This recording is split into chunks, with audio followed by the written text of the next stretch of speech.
Olá, amigos. Com a graça de Deus, vamos dar sequência aos nossos estudos sobre a maravilhosa pessoa de Jesus. E na mensagem anterior, estudamos sobre a ressurreição de Lázaro, no milagre em Betânia. E nós esperávamos que aquela ressurreição de Lázaro ia causar alegria na multidão. Aquelas pessoas que vieram chorar por ele, os parentes de Maria, de Marta, que vieram consolá-los, mas não. É claro que alguns ficaram muito felizes com a ressurreição de Lázaro, mas os inimigos ficaram irados. Por quê?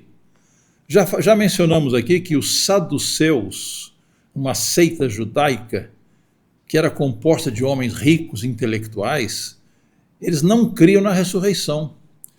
E agora, quando Jesus falou aquelas poucas palavras, ele jogou por terra totalmente aquela ideia de não ressurreição.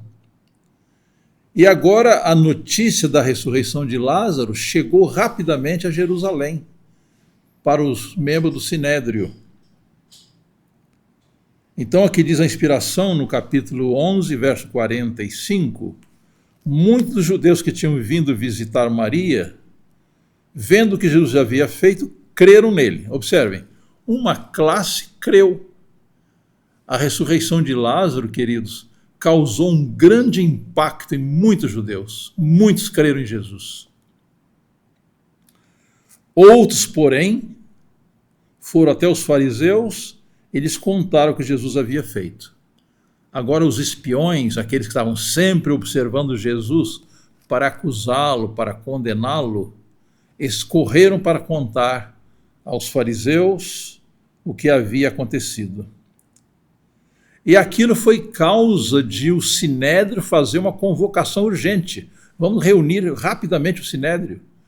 Estão acontecendo coisas que estão abalando a confiança do povo em nós. Então o Sinédrio se reuniu. Bem, o Sinédrio ele era composto de homens, os principais homens da nação. Nós chamaríamos assim de Supremo Tribunal dos Judeus, que era o Sinédrio, né? E agora os fariseus, os sacerdotes se reuniram e disseram: o que estamos fazendo uma vez que esse homem opera muitos sinais? Se o deixarmos assim, todos crerão nele. Depois virão os romanos e tomarão não só o nosso lugar, mas a própria nação. Então eles acharam que deveriam tomar medidas urgentes para eliminar Jesus. Isso aqui até hoje me espanta, me surpreende, né? Como fazer plano de matar o Filho de Deus, matar aquele que dava vida, aquele que havia operado um dos maiores milagres em benefício do ser humano. E agora Caifás, que era o sumo sacerdote, o próprio Caifás, ele era saduceu também. Ele não cria na ressurreição, que geralmente o cargo de sumo sacerdote era ocupado pelos saduceus. E agora Caifás, que era o sumo sacerdote naquele ano, advertiu-os dizendo: vocês não sabem nada, nem entendem que é melhor para vocês que morra um só homem pelo povo e que não venha a perecer toda a nação. Então agora Caifás apelou para um sistema pagão, que seria oferecer um sacrifício humano. Vamos matar Jesus, que aí nós não temos o perigo de perder o controle da nação. E diz aqui o verso 51, ora, Caifás não disse isso por conta própria, mas sendo sumo sacerdote naquele ano, profetizou que Jesus estava a morrer pela nação. Então, Caifás achou que matando Jesus, eles iam salvar a nação. Olha que absurdo. Mas João acrescenta aqui o pensamento no verso 52. E não somente pela nação, mas também para reunir em um só corpo os filhos de Deus que andam dispersos. João aqui acrescenta, no verso 52, que Jesus não ia morrer apenas pela nação judaica, ele ia morrer pelo mundo todo. Ele ia morrer por mim, por você, por todos os habitantes dessa terra. Agora o verso 53 diz assim, daquele dia em diante resolveram matar Jesus. Bem, queridos, já fazia tempo que eles vinham perseguindo a Cristo, mas agora aquela decisão tomou contornos mais objetivos. Vamos matar Jesus. Vamos fazer um plano concreto para eliminar Jesus, para tirá-lo da nossa frente.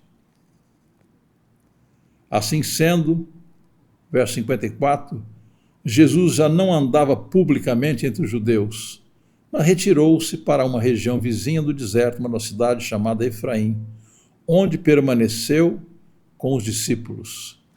Bem, queridos, será que Jesus morreria antes do tempo? Não. Deus tem um programa. Embora eles planejassem matar Jesus, Jesus morreria só no dia e na hora certa. Mas Jesus, para evitar conflitos, ele se dirigiu para outra cidade. Verso 55 diz: estava próxima a Páscoa dos judeus, e muitos daquela região foram a Jerusalém antes da Páscoa para se purificar. Bem, vocês não se lembram que a Páscoa ela foi instituída quando Israel saiu do Egito. A Páscoa ela era uma das mais importantes festas da nação, porque comemorava a libertação do povo judeu do cativeiro egípcio. E a Páscoa apontava para Cristo, que ia libertar o ser humano do cativeiro do pecado. Só que os judeus praticavam aquela cerimônia, praticavam aquelas festas, sem entender o significado. A palavra de Deus diz que Jesus é a nossa Páscoa. E Jesus estava ali pessoalmente, entre eles planejando matar aquele que os libertara do Egito e queria libertá-lo do pecado. Qual é a causa de tudo isto? Lamentavelmente, queridos, os judeus eles interpretaram mal a profecia. Por exemplo, a profecia de Isaías 53, que falava do servo sofredor que havia de morrer pelo povo, eles não estudavam. Eles só estavam interessados na parte da profecia que falava de Jesus vindo em glória para dominar o universo todo, quando eles esperavam que a nação judaica ia ser liberta para dominar o mundo. Então, uma perversão da Escritura, um erro na compreensão das profecias, levou os judeus a rejeitarem o Messias. Verso 56 diz assim: lá procuravam Jesus, e estando eles no templo, diziam uns aos outros: o que você acha? Ele não virá a festa? Bem, queridos, ali havia um interesse grande. Os fiéis queriam ver Jesus manifestando as suas obras, salvando, curando, ressuscitando, mas os inimigos estavam espreitando para ver quando Jesus chegaria, para que eles tomassem providências para eliminá-lo. Queridos, nós não podemos imaginar a que ponto chega a pessoa que rejeita a palavra de Deus, que rejeita a voz do Espírito Santo. Aqui nós vemos os judeus com intuitos assassinos. O seu principal objetivo era tirar Jesus do caminho, era eliminá-lo, era destruí-lo. Verso 57 diz assim: ora, os principais sacerdotes, os fariseus, haviam ordenado que se alguém soubesse onde ele estava, o denunciasse, para que pudessem prendê-lo. Então eles montaram um verdadeiro esquema de espionagem para acompanhar os passos de Jesus a cada lugar, a cada momento, e aproveitarem as oportunidades para prendê-lo, julgá-lo e destruí-lo. Percebem, queridos, a que ponto chega o homem quando rejeita o amor de Deus, quando rejeita Cristo? Então é de vital importância que todos nós tenhamos uma visão correta do caráter de Deus, para que não cometamos o mesmo erro que os judeus cometeram. Percebem, queridos, como que Satanás usa? Interessante que aqui a quem ele estava usando? Eram os homens que se consideravam os mais santos da nação, os fariseus. Aqueles homens que dominavam o ambiente do sinédrio, estavam sob o controle de Satanás. A preocupação deles era única: matar Jesus, tirar Jesus do caminho deles. Então, queridos, nós temos que ter cuidado para pedir a iluminação do Espírito Santo quando estudamos a palavra. Uma má compreensão da palavra de Deus pode levar-nos a um desastre espiritual. E nós devemos também estudar detidamente a vida de Jesus, para que não cometamos os mesmos erros que os judeus cometeram. Os judeus esperavam um Messias político, um Messias que ia livrá-los do poder dos romanos. Eles não estavam preocupados em ser libertos do poder do pecado. Eles queriam apenas uma liberdade política. E quando Jesus veio, manso e humilde, sem aparência principesca, representando o caráter amoroso de Deus, eles não o conheceram. O apóstolo João, no seu primeiro capítulo, diz assim: veio para os que eram seus, e os seus não o receberam. Irmãos, a vida de Jesus na terra foi uma vida de sofrimento, uma vida de perseguição. Era perseguido em todo momento. Percebem que desde que Jesus nasceu até o Calvário, a sua vida foi um sacrifício. E interessante que a inspiração usa a seguinte frase: toda a vida de Jesus foi um prefácio para a sua morte. É claro que Jesus ele vivia em perfeita comunhão com Deus, mas ele, na sua natureza humana, ele sofreu perseguição, sofreu má compreensão da própria família, ele foi enfrentado em cada situação. Tudo que ele fazia de melhor era mal interpretado pelos inimigos. Então, querido, precisamos estudar a vida de Jesus detidamente. A inspiração diz que nós deveríamos separar pelo menos 1 hora por dia para estudar a vida de Jesus, especialmente as cenas finais da sua vida, que envolvem o Getsemane, a sua traição, a negação, a fuga dos discípulos, a farsa de julgamento, Jesus sendo açoitado, cuspido, desprezado e finalmente morto na pior morte daquela época, que era a morte do Calvário. Queridos, estudar a vida de Cristo é essencial para a nossa salvação. Satanás ele tratou de perverter o caráter de Deus. Os homens têm um conceito muito equivocado de Deus.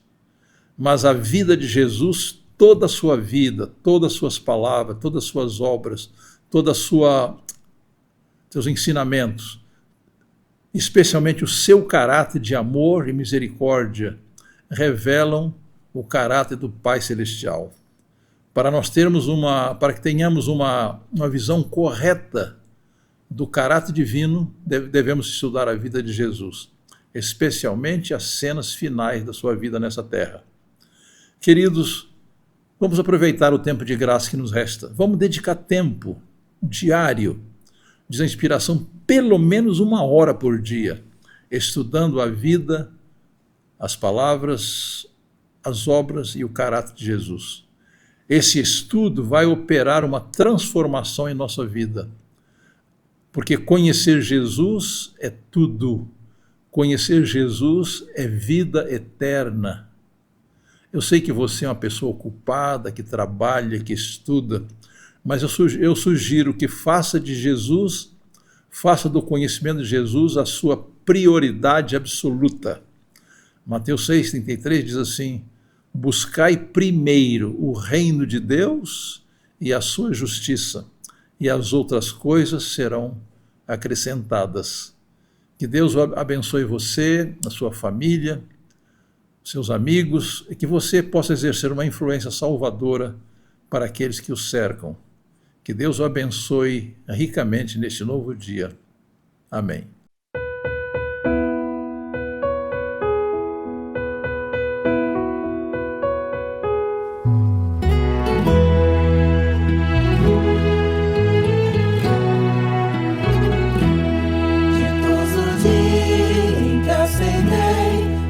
Senhor, a salvação, a grande paz que eu alcancei, perdurará no coração. Que prazer eu senti quando a Jesus me converti. Agora sinto seu amor e segurança, paz, fervor. Sou feliz, tão feliz, pois em Jesus me satisfiz. Exulta, pois, meu coração no bom Senhor, supremo Deus, porque te deu a redenção, trazendo paz, perdão dos céus. Que prazer eu senti quando a Jesus me converti. Agora sinto seu amor e segurança, paz, fervor. Sou feliz, tão feliz, pois em Jesus me satisfiz. Aquilo que eu então votei, minha alma sim o cumprirá. Em cada dia renderei louvor que a Deus exaltará. Que prazer eu senti quando a Jesus me converti. Agora sinto seu amor e segurança, paz, fervor. Sou feliz, tão feliz, pois em Jesus me satisfiz.